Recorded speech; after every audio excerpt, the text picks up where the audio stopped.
Greetings, class. For my presentation this week, I wanted to talk about the Great Awakening in regards to how it impacted and influenced the American Revolution. Now, the American Revolution was certainly one of the most defining moments in American history, as it set forth the United States of America as we know it today.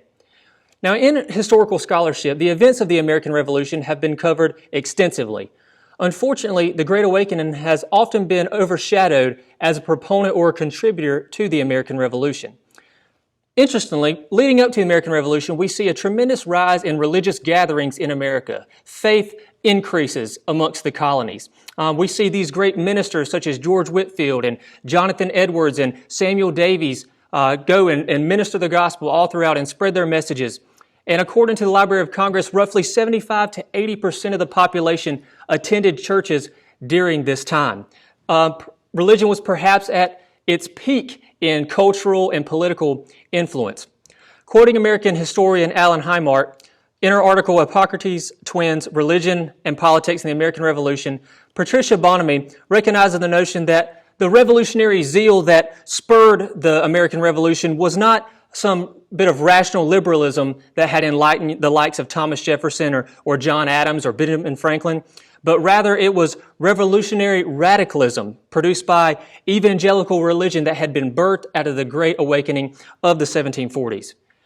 Now, another historian, Charles Cohen, in his work, The Colonization of British North America as an Episode in the History of Christianity, he offers some objections to this notion, to this contribution, but at the same time, he goes on to acknowledge that the revival known as the Great Awakening was in fact a major tool of recruitment in the 18th century.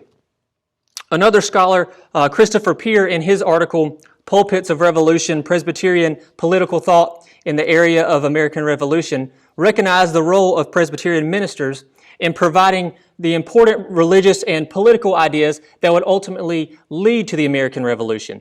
In their sermons, they began to put these political and religious ideals into their sermons and spread it amongst their congregations. And so this sentiment of revolution began to spread at a rapid pace in the same way that religion did during this time.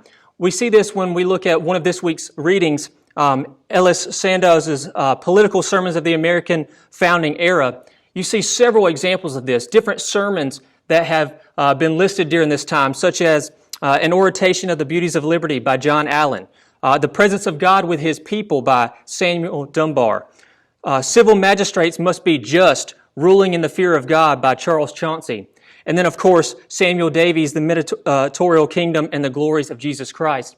And all throughout this, we see the sentiment of liberty, of freedom that was so prominent in the Christian faith. We also see it echoed here as not only a religious ideology, but a political one or a cultural one. And the idea of revolution is spurred on throughout this. Finally, once again, I'm going to quote Patricia Bonamy, this time in her book, Under the Cope of Heaven, Religion, Society, and Politics in Colonial America, where she says that by turning colonial resistance into a religious cause and by crying the message to all ranks and all parts of the colonies, ministers did the work of secular radicalism. And she goes on to elaborate that not only did they do it, but they did it very well, that they helped to spread this message and spur on the idea of revolution. That we see throughout this time that the idea of liberty and freedom that is so in comparison with the Christian thought and the Christian teaching, biblical teaching, it's echoed here as also a sentiment culturally. Not only do they desire religious freedoms, but they desire freedom as a nation. And so we see this Great Awakening become a great contributor to the American Revolution in that way. Thank you so much for joining me. Look forward to learning more about colonial America with you. Thanks.